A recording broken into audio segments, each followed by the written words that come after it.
Welcome to Behind the Backline, the podcast where we chat with merchants, brands, and industry professionals in the musical instrument, pro audio, and event technology space about their products, services, industry trends, stories, and more. Join us now as we dig into the stories behind our favorite backline gear. Welcome to Behind the Backline. I'm Matt Jacoby, founder of Octave Media, an inbound marketing agency focused on helping music merchants develop an automated solution to increase website sales. Today, I am speaking with Chad Patrick of the Drum Wallet. Thanks for joining me today, Chad. Thank you so much for having me. I appreciate the opportunity. Yeah, I'm looking forward to talking about your product. So yeah, tell us a little bit about who you are and what the Drum Wallet does. Well, first of all, I'm a drummer and percussionist, and I teach drums. I have taught drums now for about 25 years, and I've been playing for quite a while. And I fancy myself a product developer now that I have one on the two on the market. But I've just always had kind of a creative mind, and those of us that play drums, that are into music, they're always trying to find ways to solve little problems that we have or to make things easier for us. So that's kind of where my background is. Cool. So I know we're kind of here to cover the Drum Wallet itself, but what is the second product? I actually forget which one that was. Oh, it's okay. I released, well, it's been planned since the very beginning, but I finally brought to market a smaller version called the Pocket Watch. And it's just basically the same design as the Drum Wallet, just smaller and more round, literally the same size as a pocket watch used to be. And it's just does the same thing, but just a little less. It's got a smaller footprint. Some people are intimidated by the size of the Drum Wallet. So, yeah.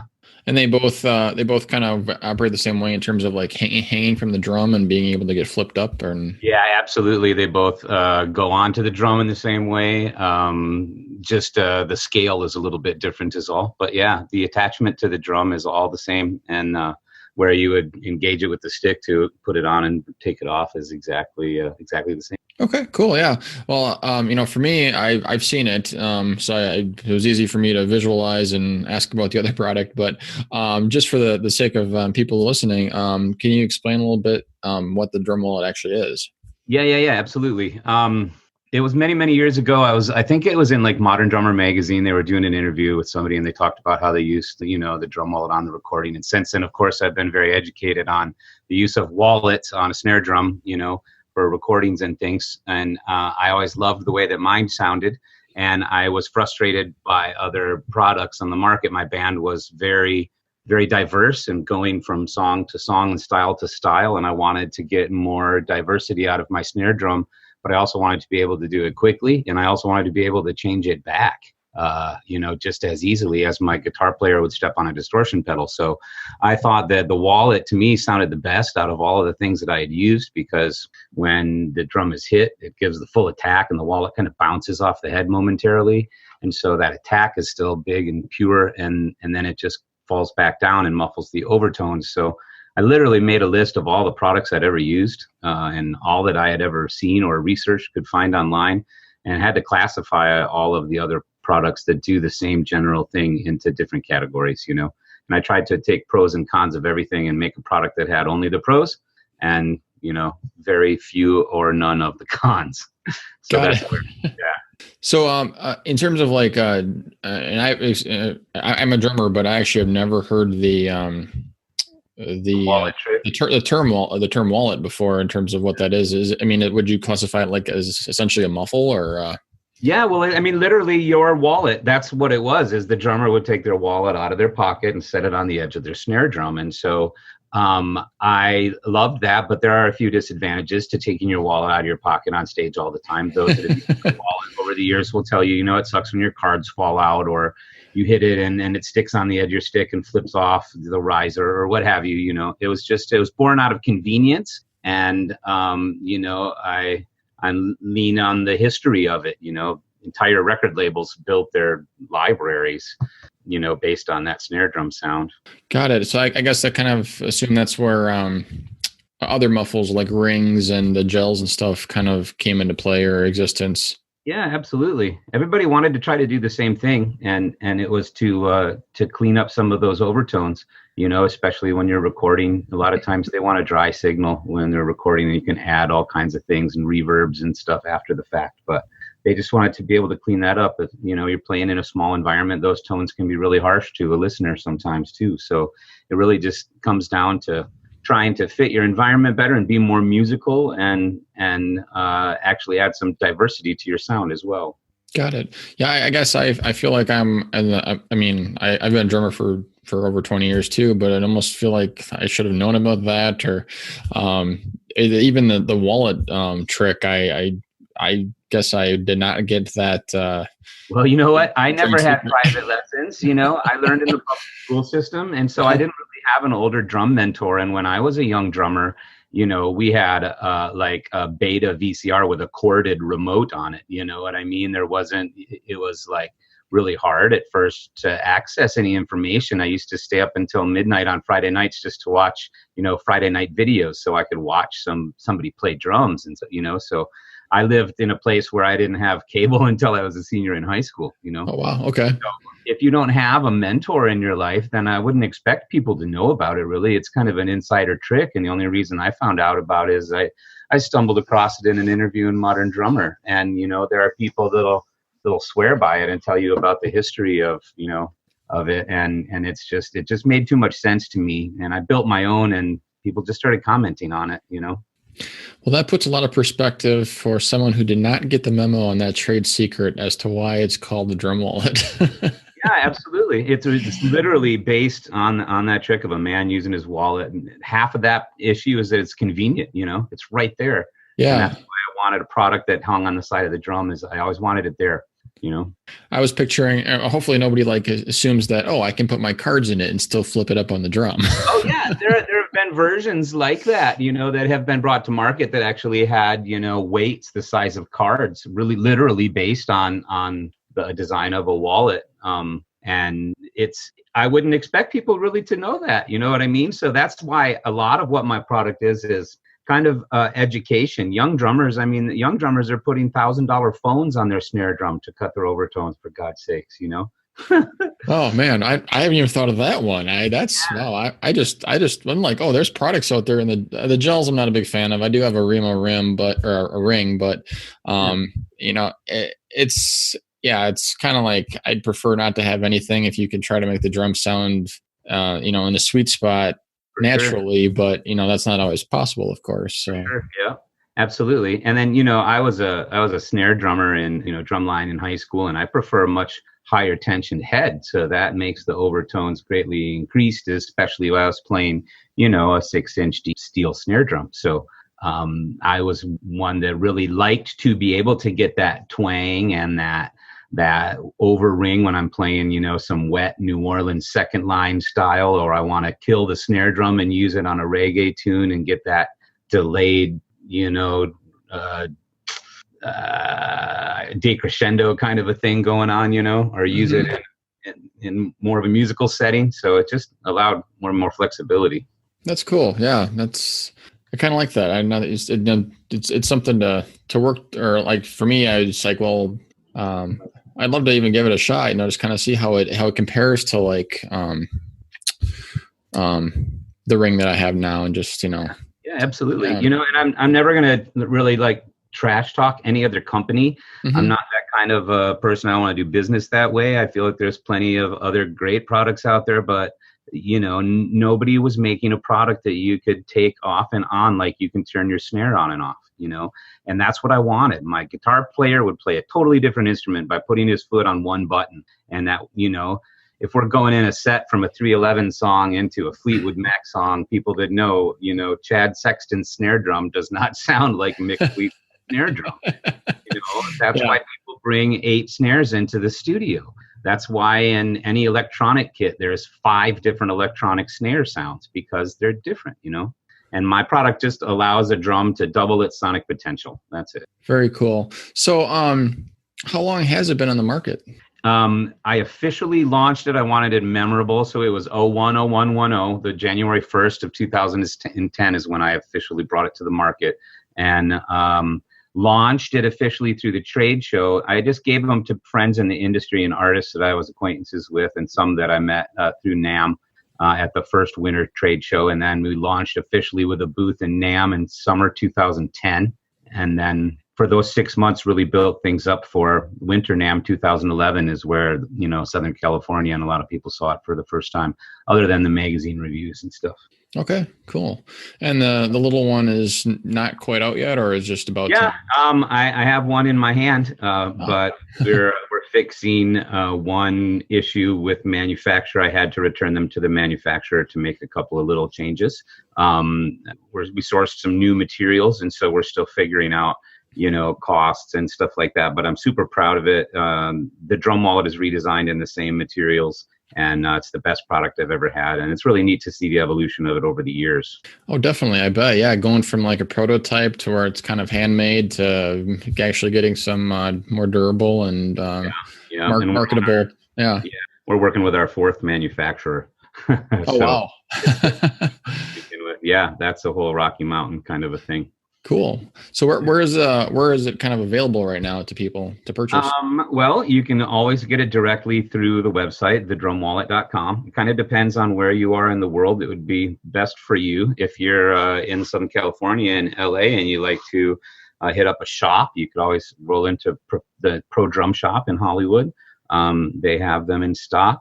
You can get them different pro shops. It's hard for me to try to go through the list because it's somewhat scattered. I'm mainly doing my own distribution still. I have some exclusive contracts with some distributors overseas, and we've sold the product in about 14 countries or so now. But mostly I'm still distributing directly, and people can buy off the website.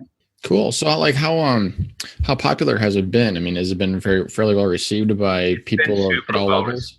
Yeah, it's been super well received. The interesting thing about it is I learned so much about it constantly. I was not a business major. I didn't want to necessarily maybe turn this into a business. I was really looking at just wanting to license the product to begin with. I have lots of other ideas in other industries, and I kind of wanted this to be my resume.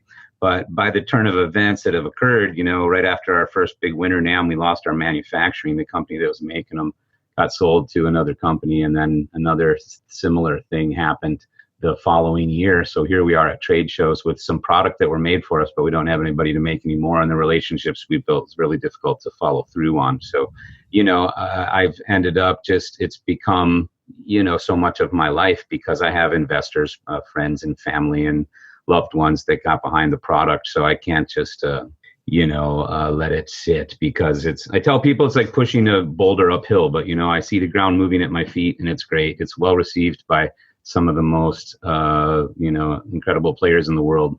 And so it's a wonderful thing. It just takes a lot of work.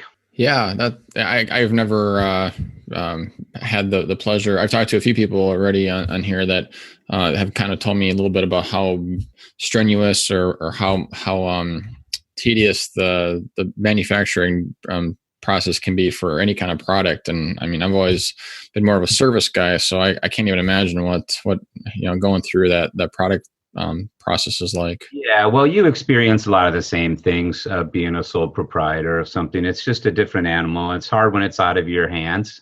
I sit back sometimes and won't try to be too pushy with correspondence or this or that sometimes now, because I know that there's some things I'm not going to be able to, like, for example, I am backordered on the product. This is the first real traditional run for consumers since the trade show.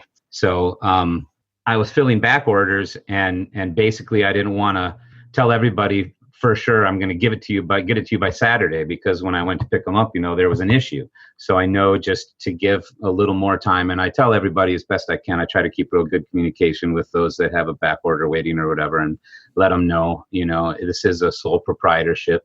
It does take a lot of people to make this product happen, though. 6 or 7 different people end up getting paid in the process, and so it's a little business, and as such, it takes a lot of attention and a lot of work that nobody pays you for. Yeah, definitely. I worked with a company in another space for a while. It was actually animal pharmaceuticals, and they were just kind of getting started, just him and his wife, and trying to go through all of the manufacturing, kind of getting everybody on board. And, it's kind of a godsend once you finally start to pick up your distribution channels, but especially being a shop that size, I can relate, but I don't have the physical product, of course. Yeah. But so much of it's the same, It's a really interesting process, and it, of course, it's taken longer than I anticipated. But that's kind of naturally the way things seem to go for me. I think I'm kind of slow out of the blocks, so to speak. But I'm in it for the long haul. I've had meetings in the past that if they went a certain way, then a check would have been cut at the end of them. I've been very close, and that's what's frustrating is for people is they, for me, about the way people see like an inventor or a product developer, they think you're absolutely crazy until it works, and then you're a genius. But to 99% of the people, the one thing that stands in between those things is a check getting endorsed. Mm-hmm. And so it's hard. I can get notoriety and I can get all kinds of things, but until I can write checks to a couple people that invested in me years ago and helped me get the patent and stuff, then it's not as successful as I want yet. You know what I mean? Yeah. This year is the year that things climb a lot for us. Cool. So, do you have is it kind of like just venture capital right now, or is it or like investor, like just general investors, or do you have products? Just friends and family, general bootstrapping type of stuff. I looked at doing crowdfunding, but I don't see a team that I'd be able to lean on enough, or that I could ask of that kind of a commitment without some financial, gains for sure. And crowdfunding you can tell people that you'll pay them a percentage of what comes, but if it doesn't, it's a challenging thing to work on right now in this climate. So there's lots of ways. And if you don't have, I gave up credit cards mostly for a long time ago, and it's hard to run a business without having a bunch of credit cards to keep things moving, or, operating capital. So I have 7 part-time jobs, and sometimes I get a lot of work, and, I'm working 3 or 4 jobs in one day. And sometimes, I'm only working for the drum wallet and a lesson or 2, but it's okay. I kind of know this feeling right now, because the marketing stuff is very is still pretty young for me in this, especially this niche. But I kind of doing a similar thing. I don't have that many jobs yet, but I know the pain. Yeah, well, it's not like I'm bragging or anything. Yeah. But basically, what I think I'm trying to say when I do that is that I'm in a position where I'm trying to do what I can to keep things rolling, and I'm open to stuff. A couple of years ago, I told myself, it doesn't matter how old I am. If somebody were to do, take care of me to wash some dishes, I'd wash some dishes. And right now on Saturday nights when I'm not gigging, I'm washing dishes for a great little company that are treating me well when I wash their dishes. So, I work sometimes out of town. I'll put in, 40 hours over a long weekend in Vegas, and they'll give me a check when I leave. And so it helps me. And I'm in a lot of circles, and that's how things grow. And that's how networking happens. Yeah, definitely. No, I can completely relate with that. I've seen the power of networking in the last year and a half for myself. So for sure, that's your gig. Yeah. So, going back to the whole, the branding of the wallet, have you seen an age gap in the type of people who are picking it up? Like, do younger people not realize what it is versus older people who are very familiar with the term that know exactly what it does? Or is there what? There is a little bit of a gap. And what's interesting is that I've watched the number of, like the percentage of when I ask drummers if they've heard of the drum wallet specifically, and I've watched that drop a little bit in the last couple of years, because it's been a couple of years since it was, really in the magazines and stuff. And I do things online, but you're always trying to grow that. The younger student or players seem to have picked it up, if they've picked it up either off of YouTube or from an older player, or a lot of them still have never seen it. Like I'm saying, people are putting their phones on there. But older players, most of the older players, I would say like 35 and older, are familiar with it.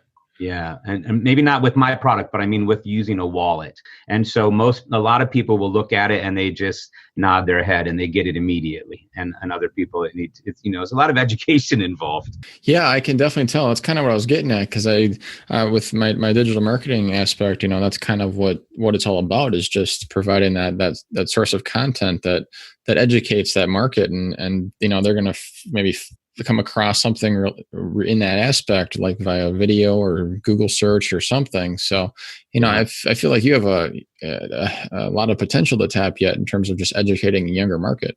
Thank you. Absolutely. Yeah, me too. I mean, I'm even working with a nonprofit organization that works with NAMM to perform as a percussionist in schools all over the southern part of the state. So I'm working on, doing that and just trying to keep everything rolling in a positive way. I've got some amazing artists, that have taken it to places like, Abbey Road and Radio City Music Hall and, things that I would have dreamt about being able to do when I was a little kid, coming up with something that people would embrace. And I'm lucky it works, and I'll be damned if it doesn't fit, just like every snare drum out there. And now with the new designs, they work quite well on the other drums as well. So it opens the product up to toms, and we've looked at some bass drum products, possibly even some cymbal products. It's all been in the plan from the very beginning. But well, I know that this right now, just I'm 35. I'm on your age gap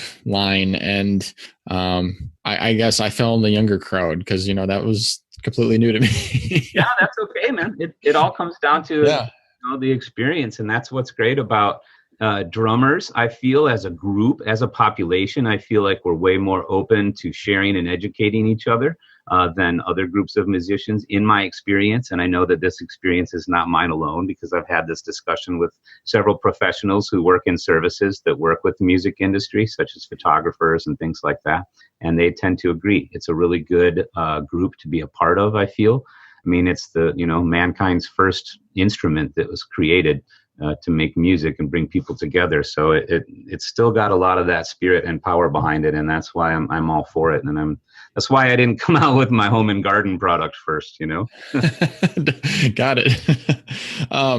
Actually, while we're sitting here, I was thinking, okay, you said that younger drummers will still use their phone, and like, okay, well, seems like a expensive mistake waiting to happen. Quite a risky situation, especially when I'll read hater comments and stuff, which they're not too thick on the product online, because I think most people get it and they see that I came up with something that worked for me and I wanted to share it with drummers. One of the things they'll say is, I could make that for $2, and I was like, well, you couldn't make one like this for $2. You could make something for $2, absolutely you could, but why wouldn't you go ahead and invest in a product that's made here, that's made out of 80% recycled materials, got a lifetime warranty on it. It's used and proven by some of the biggest names in the industry. And it's like, why would you go on there and just hate and talk about how you could make it yourself for $3? For sure you could. Is it going to be packaged? Is it going to be able to, make a beep when somebody scans the UPC on it? There's a lot going on. And, I like to educate people on that too. I'm not going to ever claim that it's all me, because there's a lot of people that have to help make this happen. Yeah, I bet. There's a lot of pieces for a physical product. I was just thinking, if there's ever a need for like a third line for these, to make a phone holder version. Yeah, there you go. That just, you can put the phone in it. It provides the weight, but you add the padding so that it's not affecting the phone. There you go. So then they get the best of both worlds. Yeah, there you go. Unfortunately, the phones now are even bigger than the drum wallet. So then I'm back to that issue again. That is very true. I probably would cover up a lot of the head. But if the younger people are already throwing them on there, they're probably sticking the. Maybe I'll just make dummy phones that don't have anything in them. They'll just go on there and they can beat the crap out of it. There you go. Yeah, if it's just like we'll plan it to last about 2 years. How's that sound? You might be able to get a good 2-year contract deal out of that, and then somebody's already using that idea though. It'd be a good residual income model. See, that's what I'm working on. So prior to 2010, how long was the initial product kind of in development? Oh man, and I don't want to stretch it out too long, because I know we're getting close to your time area, but it was stuck for a year with a manufacturer whose business went down because he got a DUI, and I had a contract with him. And so it took me a long time to try to rope that in. Literally about a year, I had to educate myself on how to write legal letters and what the process was going to be in the state and how I had to go, just a lot of due diligence. Mm-hmm. And then it was kind of stuck for a year with an attorney who had a retainer that just didn't return my calls. So there's literally like 2 years right there in the process, just hung up on some legal issue because I wanted to do it right. I initially got an attorney because I wanted to contact a prior patent holder to ask them about licensing their patents. I wanted to be a nice guy and see if I could work it into my product because it was just sitting there. They weren't doing anything with it. But, attorneys charge like $250 an hour. So you just sat on the retainer after writing a couple of letters. And it took like 17 years from the time that I came up with it to to seeing it moving out on shelves. And oh my goodness, that's a long time. Wow. Yeah, well, I wasn't pursuing it the entire time. It sat in a filing cabinet with a lot of other ideas. And I said to myself, I don't really want to pass on with, a filing cabinet full of great ideas. And so I had to move on something. And that's the one that I decided on because that's where my areas of expertise were. And that's where most of my life was. I've managed music stores and I've been a teacher and a player and an artist relations person. And I've done all these little different things for different people. And that's why it was the one that made sense to me, to push. Wow. So the last question I had around that was, when did it initially become a new idea? I mean, obviously you took the idea from people using the wallets and the phones and everything. Yeah. But when did that kind of spark? Yeah, it was probably about the same time that I moved into the house I'm in right now. It's been about 18 years. Okay. I was off a little bit on the 17 year one. It was looking probably more like 15 from the time I really, it took about 10 years from the time that I really wanted to push it to getting it to the point where it was like patent pending and I could put it in public. Oh, yeah. Altogether over 15 years. Wow. Well, you have the patience of a saint and now you're finally starting to reap that benefit.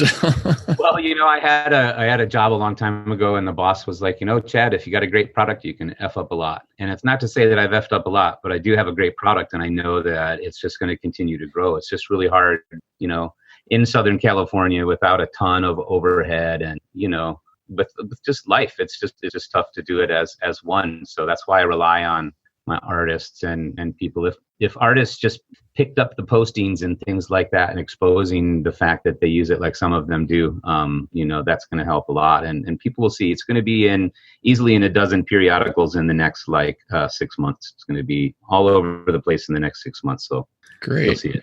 And do you have some larger musicians who could or potentially endorse it? Yeah, absolutely. I have a really big, long list. I endorse people with a little bit of a different philosophy than a lot of the other companies. Some of them have products that cost $2,000. I don't. And I really just want to work with good people. I want to work with good people who enjoy my product and who will share it with other people. That's really where it begins and ends. I make calls sometimes on if I give product out. I've given product out to people on all levels, so it's not like I just have somebody that I think is famous and I give them product. For me, that's an investment, and it's paid off time and time again. And I'll argue that in any court if somebody wants to challenge me on that.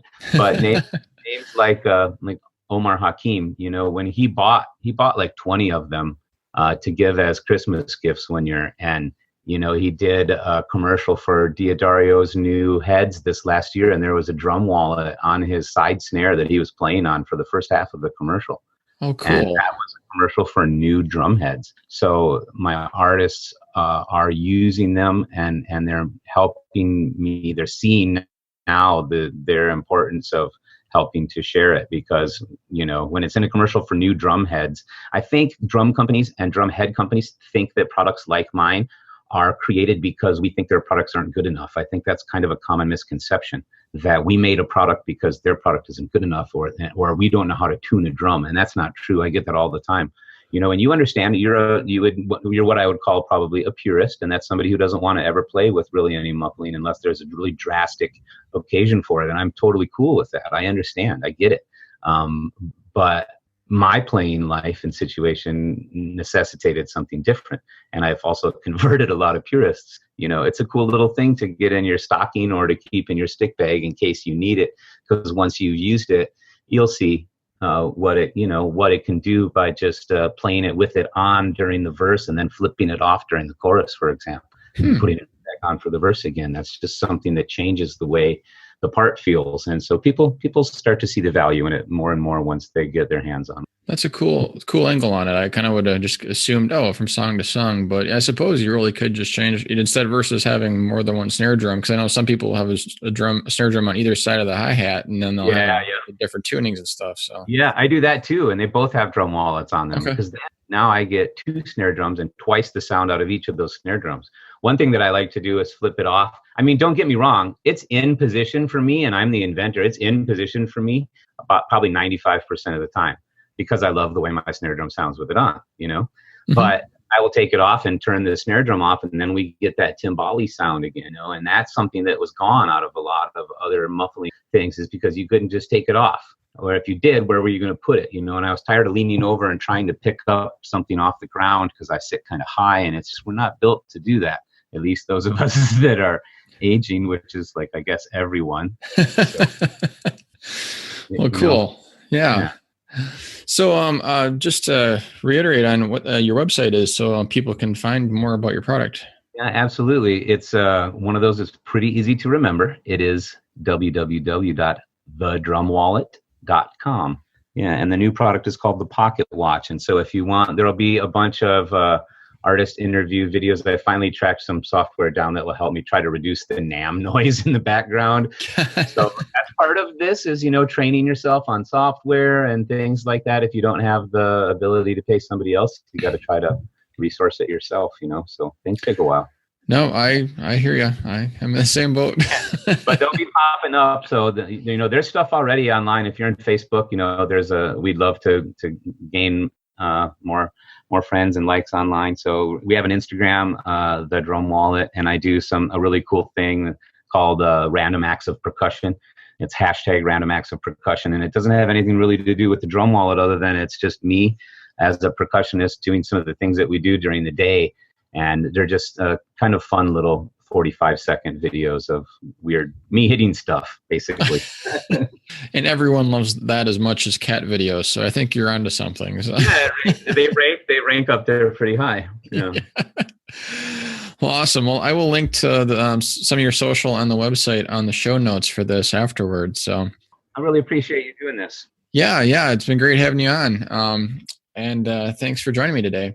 Thank you for listening to Behind the Backline, brought to you by Octave Media. You can find Octave Media at octave.media. Don't forget to subscribe to our podcast in iTunes to learn more about great products, and leave a review to let us know what you thought of this episode.